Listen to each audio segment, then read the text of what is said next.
And here we are, classroom 11B. Took only half an hour to find our way to the classroom, but we managed to find it in the end. I worried a little bit about being late on my first day, but Yuri laughed it off. Oh, I'm so excited.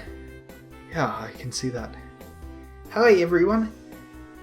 The room is dead silent. Everyone else is already sitting down and not talking to each other, not muttering a word. At the front of the room is an older elven officer who I can only assume is our instructor. Saying he looks angry is like saying you shouldn't poke lions. Yuri, I think we should sit down now. Huh? Your Lupidi friend has a point, cadet. Sit. Yeah, sure thing. Incorrect. The proper response is yes, sir. Try again. Yes, sir. Proceeding, sir. Was that sass? No, sir. Yui. I grab her and pull her towards one of the desks before her mouth can get us into any more trouble. The mage doesn't make any comment about my action, thankfully. We take our seats next to the middle of the room. The desks aren't very comfortable, but the wood shines as if it was brand new. In fact, everything in this room shines. I wonder if they have a really good maid service. What was that about? Yui hisses at me under her breath. I'm glad she had the common sense to whisper. Well, I can't do a whisper if I don't know it was a whisper, so... He looked mad. I'm not going to let you get into trouble in the first minute of class. Oi. Thanks. Is that everyone? Looks like it. My name is Major Bromford. You can call me by my last name. That name is Sir. Peons, understand one thing. I know that mush you have isn't quite ready for two, so I'm going to keep this simple. I am your boss. What I say goes. If I say jump, I don't want to hear how high. You will know how high. You will be jumping. You will only speak when spoken to. You will eat when ordered to. You will breathe when I give you permission. Do you mind make myself clear? Yes, sir. You, cadet, the green-haired bimbo, are you holding your breath? Yuri nods violently, cheeks puffed up. Hold that. While calling you dirtbags and simply assigning numbers would be the most efficient manner to address you, the headmaster says I need to at least pretend I care about your names. You will stand up left to right, front to back, and state your name in the following fashion. Sir, the cadet's name is Cadet Pathetic Loser, sir. You will then proceed to sit down with the utmost speed. Am I clear? Yes, sir. Good. You can now resume breathing my precious air, cadet. Sir. It's clear that it's taking all of your self-control not to snap. Start. Alright, sir, the cadet's name is Cadet Lotor Quinn, sir. Iotor Quinn. These names. It's Iotor. Okay, sir, the cadet's name is Iotor Quinn, sir. I wasn't really expecting to see another Lupi in my class. Only 3% of the galaxy are descendants of that virus, and most rarely leave their tight-knit groups. See, they look like cats to me. Like, that looks like a cat. Kind of. I legit can't tell. It looks the same, right? It looks like a cat. Are you one of those free lovers, son, or do you just keep your long hair pretty? Yeah, for that matter, this is a military academy. That cannot be standard. Grooming standards, guys, come on. I open my mouth to ask if he is a free lover with his hair as long as it is, but his introduction leaves me to believe that my input isn't wanted in this conversation. Ex-SAC, sir. The major looks stunned. Whatever an SAC is, it was impressive enough to stun the foul instructor. Well. Here I was expecting to see a bunch of babies getting off their mama's teats. Instead, I'm giving a big, brawny man instead. Got tired of killing babies. Something like that, sir. Killing babies? I mean, he looks pretty buffed and built, but maybe he spent time in prison for killing babies, but why'd they let him out if they did? Why would they let someone like that become an officer? The only logical conclusion I can draw is that Major Bromford must be making it up to scare us. Alright, sit down, next. So the cadet's name is Cadet Leonard Edix, sir. Are you trembling, cadet? Scared of the mean old major? No, sir. No? Well, I'll show you plenty of reason to be afraid of me in a minute. Sit. Next. Loudmouth. Sir, the cadet's name is Cadet Yuri Mono, sir. Now, Cadet Mono, here at the Academy we attempt to instill into you a sense of discipline that will aid you throughout your career. Sometimes you forget. We understand, we want to help. So when you mess up, we help. Cadet Mono, on the ground, push-ups now. How many? I believe I said on your face, pushing the ground. Sir? Yuri drops to the ground and starts doing push-ups with an aggravated sigh. Next, Miss Partner in Crime. Thanks, Yuri. Sir, the cadet's name is Cadet Faye Moonfellow, sir. Cadet Moonfellow, welcome to the Academy. On your face. Unlike Yuri, I don't bother complaining and potentially increasing my time down there. It's best for everyone if I accept my unjust punishment. Yuri gives me a sheepish grin and mouths the word, sorry. You, Bird Boy, next. It's a bit hard to see who stood up next, so I slowly scoot to the side to give myself a better view through the bars. Jade Loper. Major Bromford. Let's go this again. Jade Loper. I'm sorry, Cadet, I must be going deaf in my old age. Could you repeat yourself? You heard me? Face. Whatever. He drops down to the ground and our eyes meet. His pretty sky blue eyes look surprised, but he recovers and flashes me with a wide grin and winks. Does he think he's being something special by angering our instructor? All the idiots doing is making my life harder in the long run. I've read your profile, Cadet, and I don't much care for felons in my service. You step out of line again, Lauper, and I'll see you back to prison myself. Prison? I mouth wordlessly to him.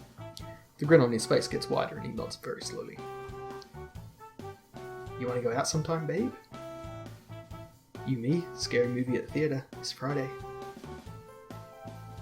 My cheeks feel warm and I know they're bright red, but it isn't the shy embarrassment that I'm sure he's expecting. No, it's pure anger. Getting us in more trouble than trying to bribe me with a movie. Do your push-ups. Come on. Quiet before you get me in trouble again. Okay. Next. The other freakin' stands up. She's short, even shorter than Jade, but with long, light brown hair that's tied up in a side ponytail. She brushes the wrinkles out of her uniform before speaking with a monotone, high-pitched voice. Sir, the cadet's name is Cadet Mana Lauper, sir. Lauper, like dipshit over there? Yes, sir, he's my twin brother. Sucks to be you, Cadet, having such a worthless dirtbag for a sibling. No, sir. No, I'm pretty sure it does. I disown his lazy, good-for-nothing criminal butt. I love him, sir. Are you arguing with me, Cadet? No, sir. You have a lot of gall thinking you can interrupt me. Are you the instructor now? Think because your mummy told you that you're special actually means shit? No. On your face. Sir. Understand this, cadets. I have no problem with dropping anyone who can't follow my simple rules. I think it'd be fun to see if we can push this classroom to the other side of the world. Yeah. You, Chuckles, next. Sir, the cadet's name is Cadet Soul Hackett, sir. Is that what your problem is? Just hacking something up? No, sir. Or maybe you can explain to me what the hell you think is funny. Enjoy watching them push the ground. A little bit, sir. Chuckles, you don't seem to understand that this is a team effort at this academy. Chuckles, Edric, SAC, on your faces as well. My arms are getting sore from being on them for the last 5 minutes. I don't know how many push-ups I've done, but I think I've broken at least 100. Is this what sort of education I can look forward to for the next year? That stupid recruiter never mentioned any of this. The shooting pain in my upper arms feels like someone stabbing me over and over again with knives, but I keep fighting to stay moving up and down. Out of the corner of my eye, I notice that Yui is only moving a little, mostly just faking that she's doing push-ups. I could try that. I don't think the pager is really paying all that much attention. I certainly could use a couple of moments to rest. But what would the others think if they saw me slacking? What if I get caught? Besides, isn't this for my betterment? It's too much. What sort of sadistic bastard does this to his students? I glance around the rest of the classroom. Everyone else is still pushing the classroom into the center of the planet. Iotor is making this look easy. Sol shoots me a bitter, angry glare. What, does he think this is my fault? I can't stop, no matter how hard it hurts. This is for the best. I think my arm is locking up, but I keep pushing myself. I can't give up now. Jade flashes me an encouraging grin and a thumbs up. He's now doing single-handed push-ups to do it. What a show-off. It is another tense minute of introductions I can't focus on before a loud slam from the classroom door shakes up the grunts out of the workforce. I'll get this right. It's another tense minute of introductions I can't focus on before a loud slam from the classroom door shakes up the grunts out of the workout. On your feet, in your desks. Not bad, Faye. You almost look like you can keep up. That's because I can. We'll see you tomorrow. Tomorrow? Dropping the cadets on the first day, Major Brumford? I thought we went over this with the last class. He only used it as punishment. Yes, the cadets were both late and disrespectful. I want to speak up and counter his argument, but that would only be inviting trouble. We were not. Mono, face. See? Just don't be too rough on them today. I don't want anyone to end up sick or tomorrow. Oh, I'm sure Cadet Mono can take it. Don't you recognize her, Burrow? I was sure you would. I'm not in the mood to fight with you in front of the cadets today. We're not having a fight, Mage, just an educated discussion. Don't forget that you are the secondary instructor while they are under my tutelage. Whoa, her tension is so thick you could cut it with string. Major Brumford looks like there's nothing more in love than to drop Major Barrel. Barrel? I think it's Barrel. The sad thing is I'm not really sure who to root for. Why does everyone keep referencing tomorrow? What did you decide to interrupt my classes this time with? The commander wishes to speak with us. Ah, but of course. Cadets, you are given permission to talk amongst yourselves until I return. Lorpa, don't steal anything while I'm gone or it's back to prison for you. He storms out with the other instructors in tow, nearly hitting her with the door as she slams it closed. That's just an open invitation to snag something. Don't do it, brother. Well, it'll just be something small to prove a point. Seriously, punk, listen to your sister. What are you, my dad? The Major took inventory of his pens when he arrived. He's leaving them there as bait. How the hell do you know that? You could say that I've grown a little observant over the years. Something you could use, kid. Who's a kid? Both of you. Oh, whatever. The squad breaks up into little groups, and the dim mutterings of conversations fill the room. I guess I could sit here and talk with myself. That's nothing new for me, but since there are other people who I'm going to be spending a lot of time with, I might as well talk with them. Let's see, Faye, you gotta brave this wilderness and start with people you don't know as well. The siblings are sitting in the middle of the room. I can see Jade's eyes tracking my approach. As I get closer, his grin grows wider. Hey, well, what's up, Faye? I just want to talk with everyone. Eyes up, Jade. She lightly smacks her loudmouth brother against the back of the head. He growls at her, but he doesn't say anything. Please forgive him. He means well. He just doesn't know how to show it. Thanks, sis. I thought we already went over this. Don't do anything that could wind you up back in prison. How is admiring Faye going to send me back? Sexual harassment? Faye doesn't mind, do you? She does. I mumble something about not minding, but I do care. It feels weird in more ways than one. I've never really had anyone show any interest in me. How am I supposed to react to his attention? Slap him? Punch him? Thank him? I've seen all the holovids, but this is real life and I'm not all that interested in his attraction. Where's Yuri? She'd know what to do. Mana doesn't seem to be pleased with my answer. She's glaring at me like a wolf stares down a bunny. I'm feeling like I want to scamper away into the hills. Thanks. Jade was ecstatic when I first mumbled my response, but as the seconds tick by, he looks as uncomfortable as me. Hey, I was kidding. Oh. I mean, you are totally cute, but I'm not gonna, what I want to say, I'm kind of a big deal. Well, wrong compliment. Give me a second. Jade, stop being horribly offensive to our classmate. You're right. Sorry, Faye. I'll get my compliments fixed later. What?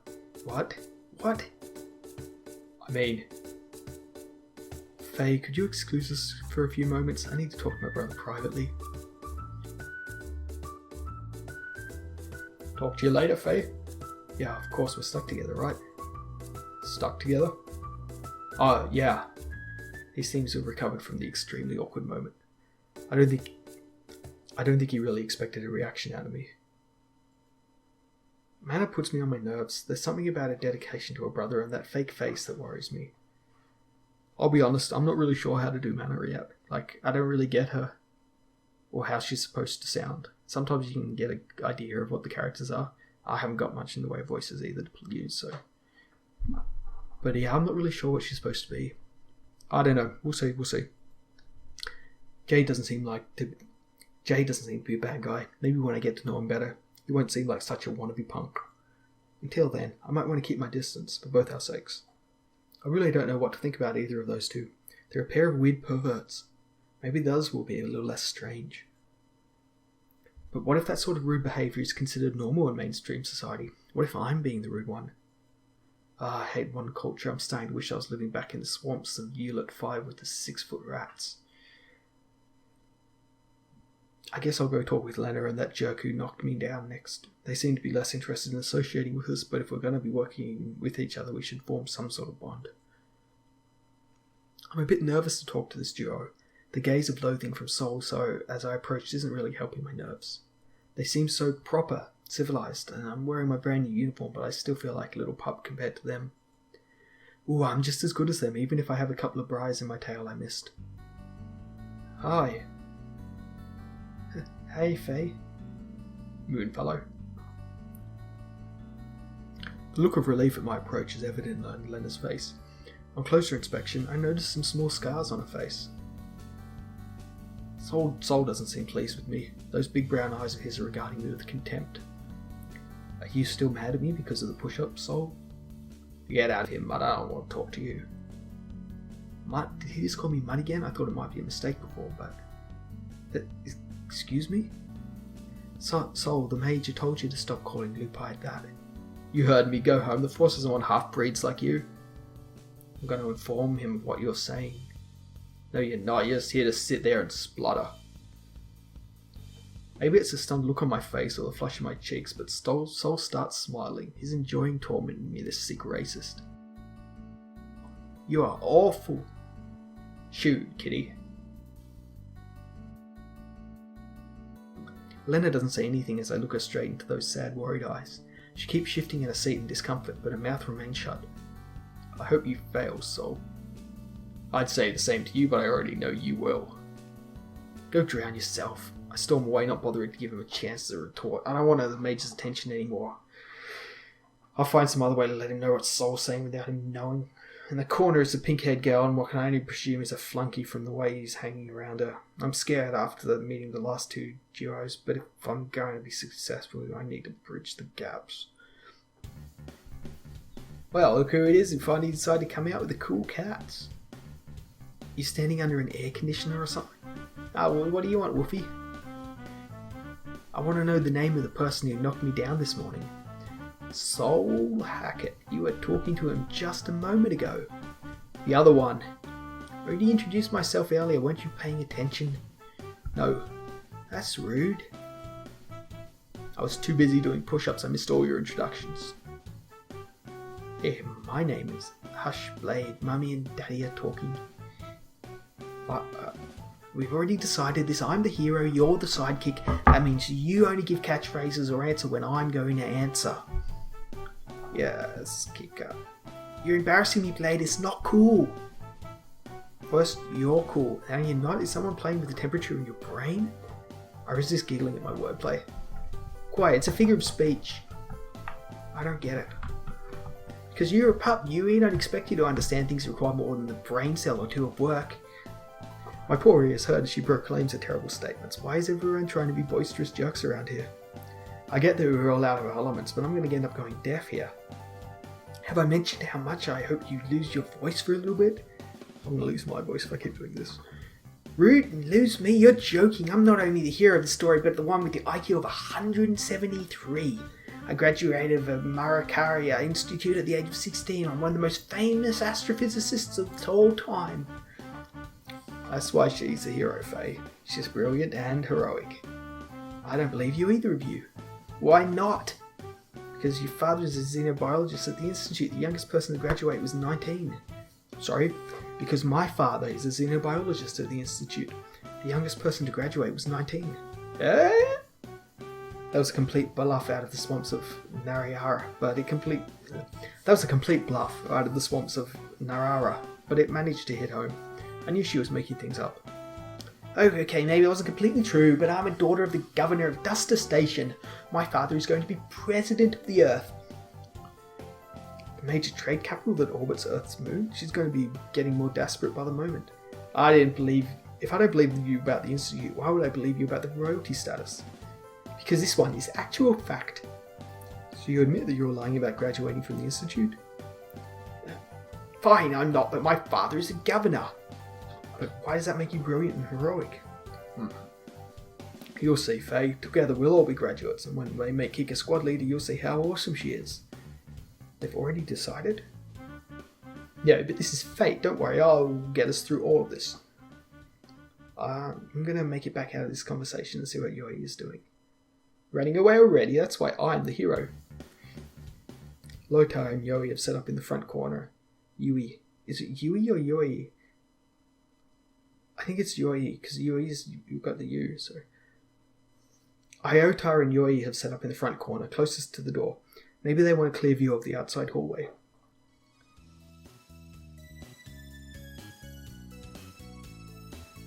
Trilani, huh? Yippers. They seem to be getting along just fine. I breathed a sigh of relief after my terrible trip around the room. I've worked with a Trilani on a mission. The name was Kana Solayo. Oh, Kana! She was rather attractive, but had the same personality of a boulder.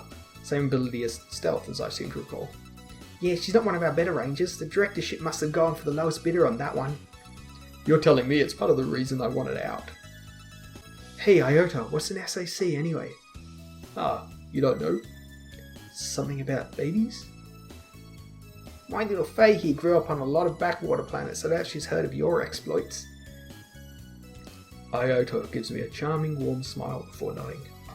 You aren't missing out on anything special. Pff. An SAC is a space assault controller. Weather Space Sector's special forces. Designed to work in 4-man teams, SACs are deployed to capture or destroy any target that is in space. Yeah, and sometimes on the ground if the rumours are true. I think I understand. They deploy my team on, say, Routian Empire destroyer. We then either liberate the ship or completely destroy it. By yourselves? Sometimes we'd have just fire support, but most of the time it's just me and the rest of the team. Even though there's pride in his voice, I can see some darkness and despair in his eyes. Ooh, it sounds pretty prestigious. Why did you decide to leave? Well, the rate of individuals dying is pretty low. The rate of losing entire teams is quite a bit higher. Wasn't it like 30% fatality rate for deployed teams? 35% during last year's push is more accurate. We put a lot of names on the wall this year. A lot of good folks. So you got scared and quit? From the look of irritation on his face, and Yuri nearly bursting out laughing, I think I poked at the wrong reason. I spent 6 years there. Trust me, the cowards don't make two. Big bad kitty man got scared of the lasers. Nah. So, Iota pulls out a small tattered photo. The wear and tear are evident around the edges, but I can see the centre perfectly clear. Oh, he's so cute!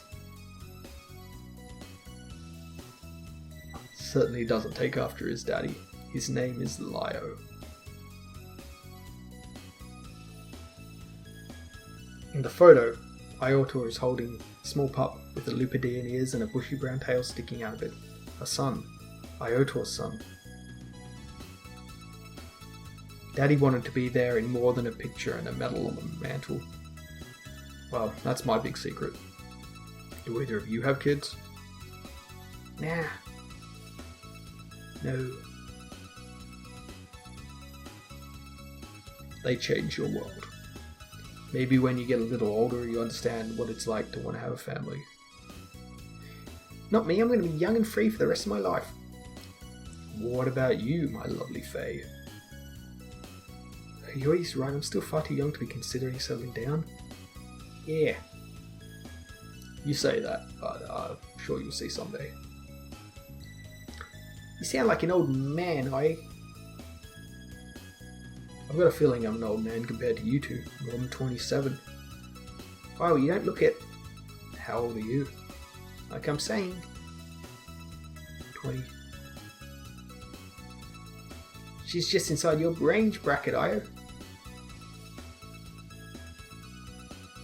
As cute as you are, Faye, we have more important things to focus on.